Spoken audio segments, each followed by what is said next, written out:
Coming in as the 10th most popular weapon, we've got the automaton. And understand that all 10 of the guns I'm giving you today, we've got a good mix of ARs, SMGs, and even one sniper rifle in there. All of these are really good options for both Rebirth and Fortune's Keep. I actually believe that the 9th most popular weapon is the best primary that you can run right now, which let's go ahead and jump into that. Coming in at number 9, we've got the UGM. Now, this is actually the highest average KD gun being used right now. This is being used by a lot of the better players. And the only reason it's not more popular is because a lot of people don't have it leveled up. I'm actually going to be using this in a 31 kill win that I'm going to be breaking down for you. My whole goal is to help you improve as a player, so if you are looking to get better, just consider sticking around for that breakdown. I'm going to be coaching you through everything, really giving you insight into how I go about dropping a 30 kill win. Now for the next two, we're going to throw it back a little bit. Coming in at number 8, we've got the Marco 5. You know, once the most popular SMG to be run, it's fallen off a little bit in popularity because of all the nerfs, but it's still a very good option for Rebirth and Fortune's Keep.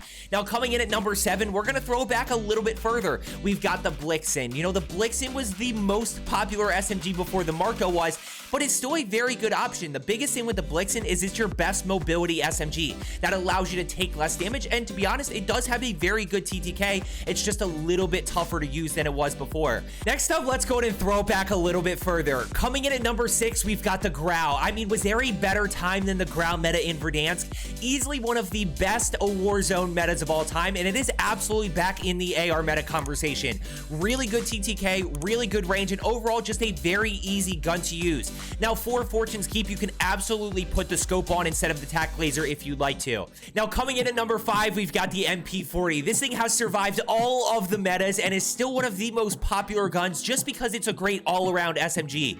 Good TTK, okay range, it's got good mobility, it's just very easy to use, and it's easily one of the most popular guns still. Now coming in at number 4, we've got the sniper rifle, and you know that the Modern Warfare Car 98 has to be on this list. I mean, this thing has just survived the test of time. It survived the Modern Warfare changes, it survived the Cold War meta changes, it survived the Vanguard meta changes, and is still the most popular sniper rifle to be run these days, especially on Rebirth and Fortune's Keep. Definitely my favorite to run just because of how easy it is to use and absolutely still one-shots people. Now coming in at number 3, we've got the Cooper Carbine. This is another one that you had to anticipate a little bit just because of how popular this has been season after season. Very easy gun to use, good range. The downside is the damage per magazine, but of course this thing absolutely fries people up close and is a very good option for Rebirth and Fortune's Keep. Now coming in at number 2, we've got the Armaguerra, another great Vanguard SMG, another very versatile one, and this is my favorite build. There's a lot of different builds that you can be running. This right here is my favorite one. A lot of people are like, Joe, why don't you run a stock? Why do you run it this way?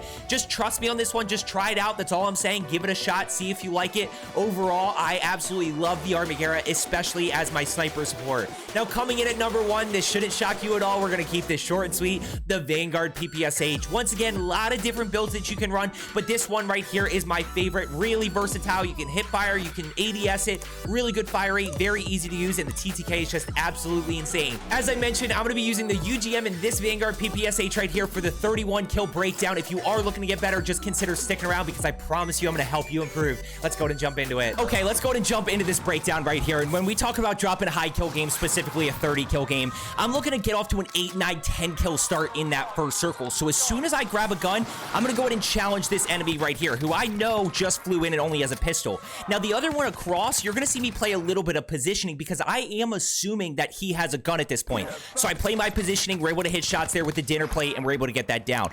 Now kind of two things that I want to talk about before we jump in. First is that, you know, dropping 8, 9, 10 kills isn't a necessity in that first circle to drop a 30 kill game, but it is definitely super helpful to get off to a hot start. And second is going to be the split between our primary and secondary. As I mentioned, I'm rocking the UGM and the Vanguard PPSH here.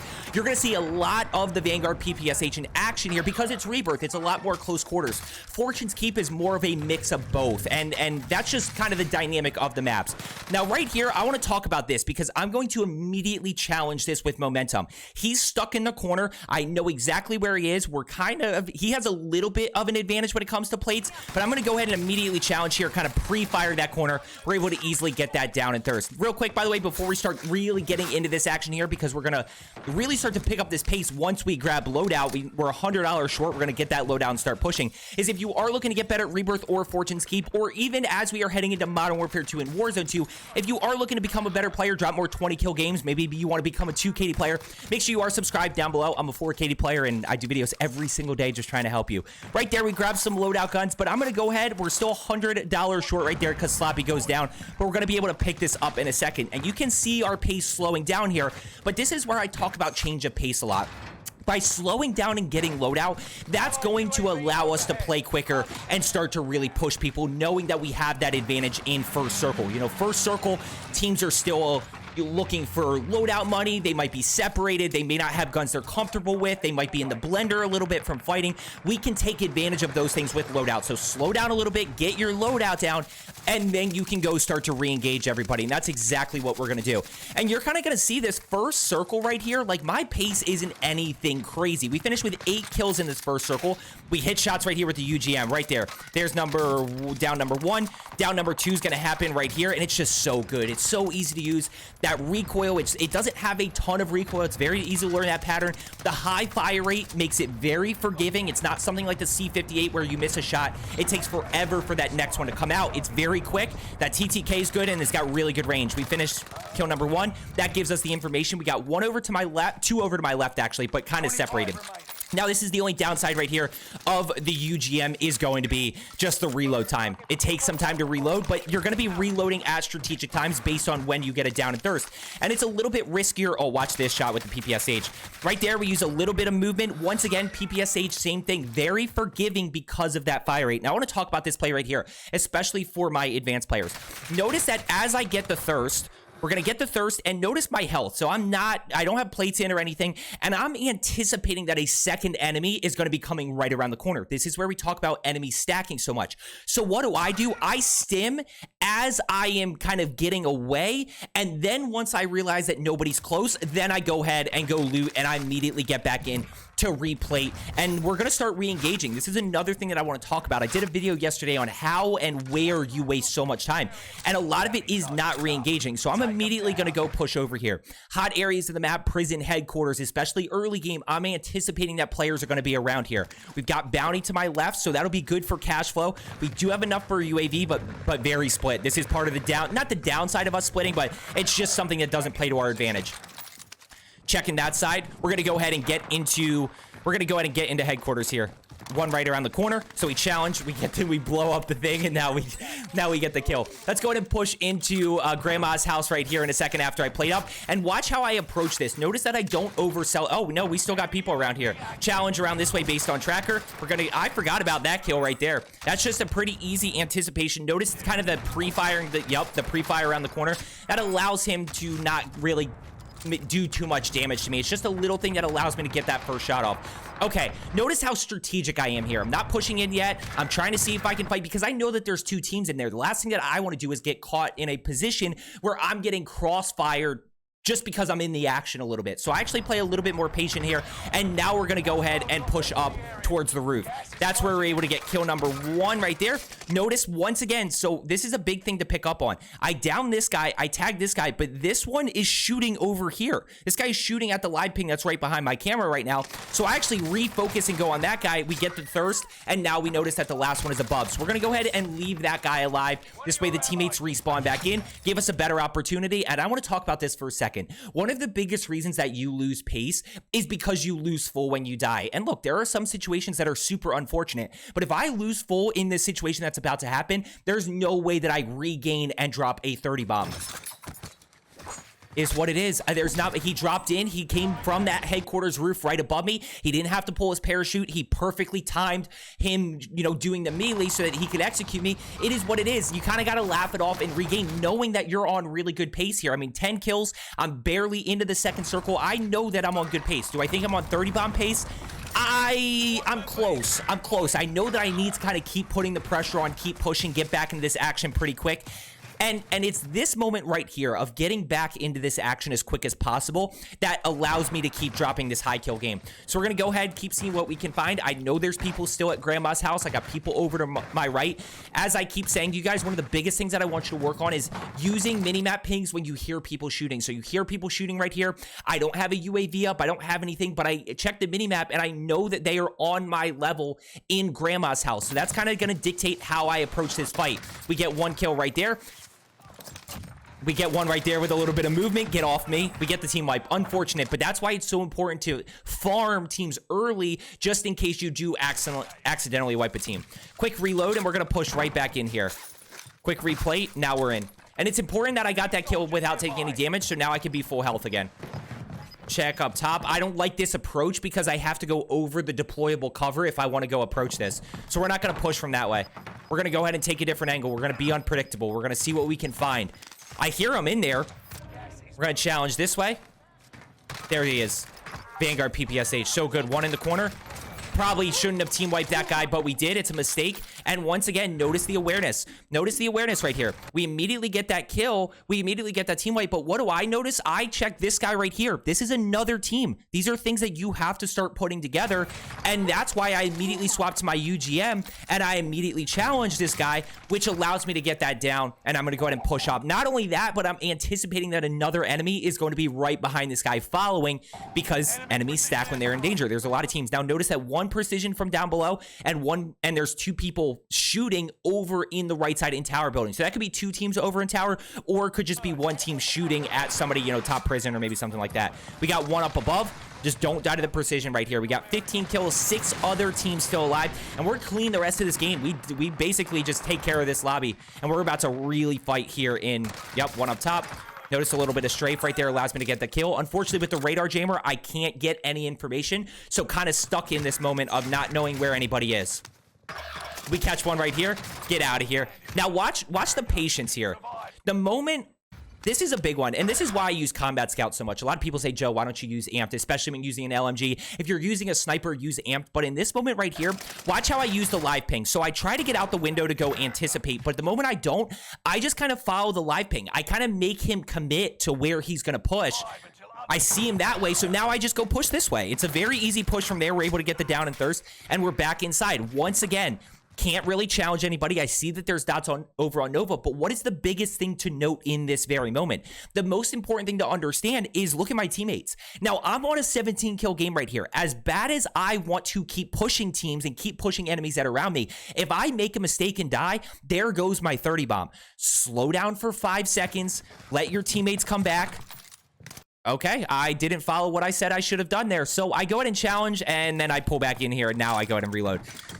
So that was a pretty bad play by me there. And notice this guy's sniping. So if he happens to pull the trigger right here and I go down, that's my 30 bomb right there. Big mistake that I make. Luckily, it doesn't cost me. But my coaching style is always to look at things from a bigger picture. If I end up getting one shot of there, I will not stop saying that I can't believe I just choked that. We get the down and thirst.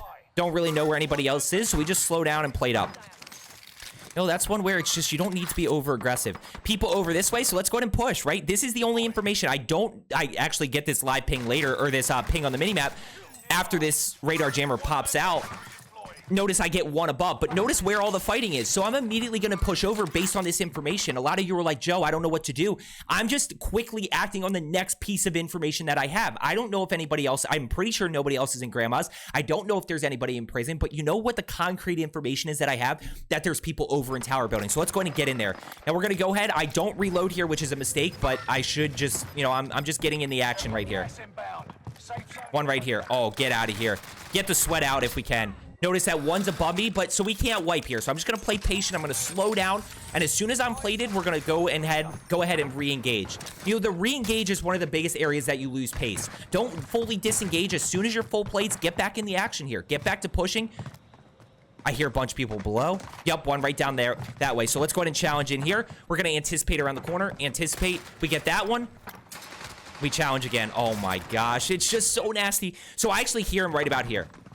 I hear him drop down from prison, which is why I push in, I stim, and then I immediately re-challenge again. We're able to get the hip fire kill right there. And this is a big one. So we've got one over this way. We've got one down below on buy station. Do not panic, right? So I'm caught in a little bit of a weird spot here. I could easily get pinched, but all I'm gonna do is slow down. I've got a little bit of time where I'm tracking if they're pushing me, and when I see that they're not pushing me, I just wait. I don't have to rush anything. I'm in an okay spot. I want to get out of that spot because I'm a little bit caught, but not until I'm ready to re-challenge again. Now we just wait for the cluster, and I know this guy's still over here somewhere. I'm just not totally sure where. 21 kills, 4 other teams still alive. One right there, down, thirsty, get out. Where's the other teammate? Up above. So let's go ahead and leave him alive. Leave him alive. I know with 4 teams left, I have to farm this for another minute right here. We've got another minute and 15 seconds on respawn. So we're going to go ahead and back off. Now, even with backing off, like, I feel okay to get a UAV right here. It's kind of a crazy move, but I'm going to get the UAV. I'm going to leave that enemy. We're going to stim in for the speed boost. That's not for the health boost. That's simply for the speed boost to get in a little bit quicker so that I don't get shot in my back. And now we push over to the left side where I know people are. Quickly acting on information. One right there. Now, 2 things that I want to highlight here. First is the immediate challenge after I break. So this is something I still want you to work on. I've got a lot of takeaways today for you. But notice how as soon as I break, a lot of you start overthinking this. Keep the pressure on. I'm just immediately going to go push. He's down to low health, and now he immediately challenged the one over to the right here. Notice that I keep saying immediately, and a lot of you are probably getting annoyed at it, but it's because that is how quick the decisions are happening, and it's where a lot of you tend to slow down.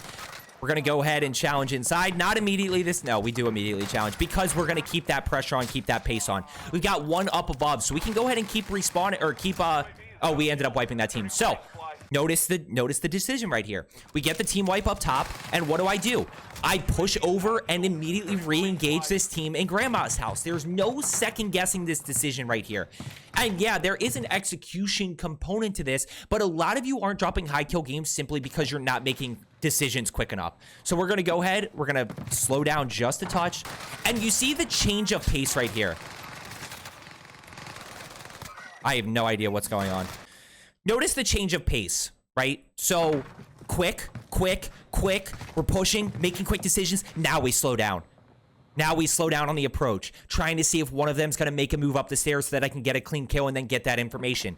Now we challenge around the corner. We anticipate, we get a clean kill right there. We notice enemy number 2, and this is another one where I just felt like I was going to lose this fight. Something felt a little off. I felt like I was losing momentum, and these are things that you'll start to learn about as you put yourself in more engagements.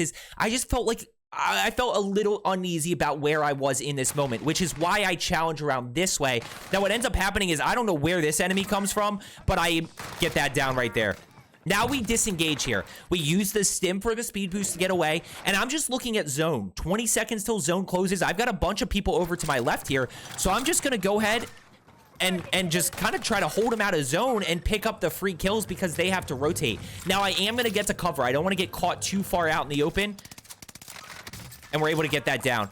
TCAP's going to drop plates for me. Super helpful. My teammates are going to help me clutch up this win right here. Clutch up this 30 bomb. That's a big thing, guys. Just be a good teammate because at the end of the day, if you were in a situation like this and you were in my shoes and you know, you had teammates playing, you'd want them to help you. If your teammate is in a situation like that, you should be helping them. And by helping them, mean like drop them plates, drop them ammo, you know, thirst their kills for them. You know, don't take kills, but thirst kills so that they can keep putting the pressure on, keep playing with pace.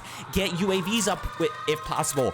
Keep cash to buy back. Like little things like, notice I don't buy right there. TCAP's going to follow up right behind me. He's going to get UAV. Watch this play. Don't panic. Don't panic here.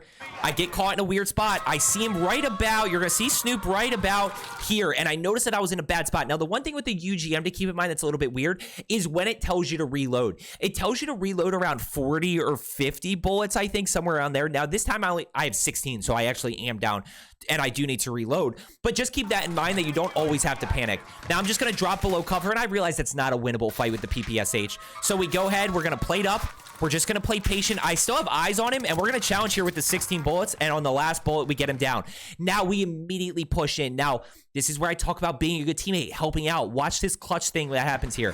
TCAP perfectly times the UAV so that now I know that there are 2 above me. Now, if I'm pushing in this moment and I'm challenging with momentum here based on the fact that he's down and I hear a revive happening, that still doesn't give me information about whether there's 3 guys, 4 guys, or only 2 guys up there.